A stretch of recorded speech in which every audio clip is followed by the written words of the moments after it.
দর্শক, যে সংখ্যার কথাটি আসলে আমরা ভাবছিলাম কিংবা মনে মনে আঁচ করতে পারছিলাম যে সিন্ডিকেট।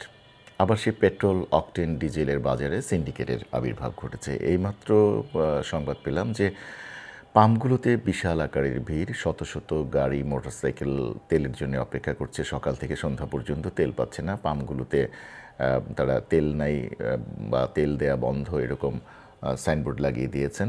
মালিকরা বলছেন তারা পর্যাপ্ত পরিমাণের তেল ডিপো থেকে পাচ্ছেন না, কিন্তু খোলা বাজারে উচ্চ মূল্যে তেল পাওয়া যাচ্ছে। ইতিমধ্যে বিভিন্ন অভিযানে বিভিন্ন জায়গা থেকে বিপুল পরিমাণের তেল জব্দ করা হয়েছে, এটি আসার খবর। কিন্তু আসলে মানে আশানুরূপভাবে সেই সমস্ত অভিযান হয়তো পরিচালনা করা যাচ্ছে না বা পরিচালন করা হচ্ছে না, তাই হয়তো আরও যে সিন্ডিকেট আছে তাদেরকে ধরতে পারছেন না। আসলে আমরা কবে সচেতন হবে, কবে আমরা আসলে সত্যিকার অর্থে মানুষ হব, সেই কথাটি হচ্ছে প্রশ্ন।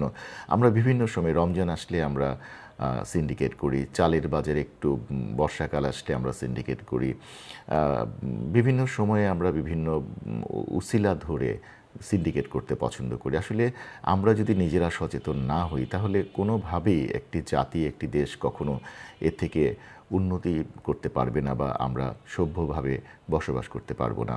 যাই হোক, সরকার আশা করি এ ব্যাপারে পদক্ষেপ নেবেন। যেহেতু সিন্ডিকেট মাথাচাড়া দিয়ে বারবার উঠবেন, এই সিন্ডিকেটকে বারবারই উৎখাত করতে হবে আমাদের সমাজ থেকে। আরেকটি কথা আসলে সরকার হয়তো বিবেচনায় নিতে পারেন। ইতিমধ্যে আমি জেনেছি কানাডা, ফিলিপাইন, থাইল্যান্ড সহ বিভিন্ন দেশে, এশিয়ার বিভিন্ন দেশে সময় রেশনিং করা হচ্ছে। সময় রেশনিং বলতে এরকম যে অফিস আওয়ার কিছু কমিয়ে দেওয়া হচ্ছে বিভিন্ন ক্ষেত্রে। যারা সরাসরি অফিসে দিয়ে অফিস করতে হয় তাদের অফিস আওয়ার কমিয়ে দিয়েছেন। আর যে সমস্ত বিভিন্ন অফিস আদালত আছেন যারা কিনা অনলাইন বা ইন্টারনেট দিয়ে অফিস করা যায়, যেটা আমরা কোভিড-19 সময় দেখেছিলাম যে তারা বাসায় বসে অফিস করছেন, তাতে করে গাড়ির পরিচালন ব্যয় কমে যাচ্ছে। গাড়িতে তেল ভরা বা তেল নিয়ে অফিসে যাওয়া এগুলো অনেক ক্ষেত্রে হ্রাস করা যাচ্ছে। ফিলিপাইন তো এক এক বছরের পরিকল্পনা নিয়েছেন, অর্থাৎ 1 বছর তারা জ্বালানি রেশনিং করবেন, প্রয়োজন ছাড়া তারা অতিরিক্ত তেল গাড়িতে দেবেন না। 1 বছরের পরিকল্পনা নিয়ে তারা নেমেছেন, কারণ তারা পশ্চিমা মানে মধ্যপ্রাচ্যের তেল দিয়ে ফিলিপাইনের যে জ্বালানি সক্ষমতা আছে সেটা নির্ভর করে পশ্চিমা মধ্যপ্রাচ্যের তেলের উপরে। সুতরাং তারা এই রেশনিংটি গতকাল থেকে চালু করেছেন। ব্যাংককে গত প্রায় 2 সপ্তাহ আগে থেকেই তারা এইভাবে টাইম রেশনিং অর্থাৎ সময় রেশনিং শুরু করেছেন, যে সকল অফিস আদালত আছে তারা অফিস আওয়ার কমিয়ে দিচ্ছেন এবং তারা চেষ্টা করছেন যে ইন্টারনেট দিয়ে অর্থাৎ অনলাইন বেসড যে সমস্ত অফিস যদি করা যায় সেই দিকে তারা অগ্রসর হচ্ছেন। আমাদের সরকার পরিচালনায় যারা আছেন, মাননীয় প্রধানমন্ত্রী সহ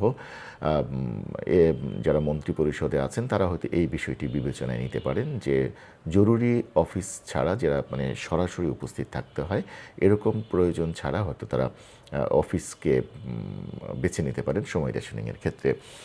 আরেকটি কথা যে ডোনাল্ড ট্রাম্প ইতিমধ্যেই তিনি যুদ্ধবিরতির ঘোষণা দিয়েছেন। তিনি পাকিস্তানের মাধ্যমে শেষ পর্যন্ত 13টি দফা দিয়ে ইরানকে প্রস্তাব দিয়েছেন যুদ্ধবিরতির জন্যে।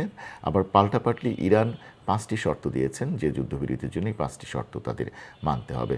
যাই হোক, বরফ যদি গলতে শুরু করে তাহলে দেখা যাক এর পরিণতি কী দাঁড়ায়। পুরো বিশ্বই চাচ্ছে যুদ্ধটি বন্ধ হোক। এই যুদ্ধ কারো জন্য ফলপ্রসূ না, কারো জন্য শুভ লক্ষণ না। আমরা যুদ্ধ চাই না, আমরা শান্তি চাই। শান্তির জন্য সবাই এগিয়ে আসি, শান্তির জন্য সবাই আমরা বাস্তবতার মুখোমুখি দাঁড়িয়ে আমরা একটি কথাই বলি, আমরা শান্তি চাই, যুদ্ধ চাই না। সবাইকে ধন্যবাদ। আসসালামু আলাইকুম।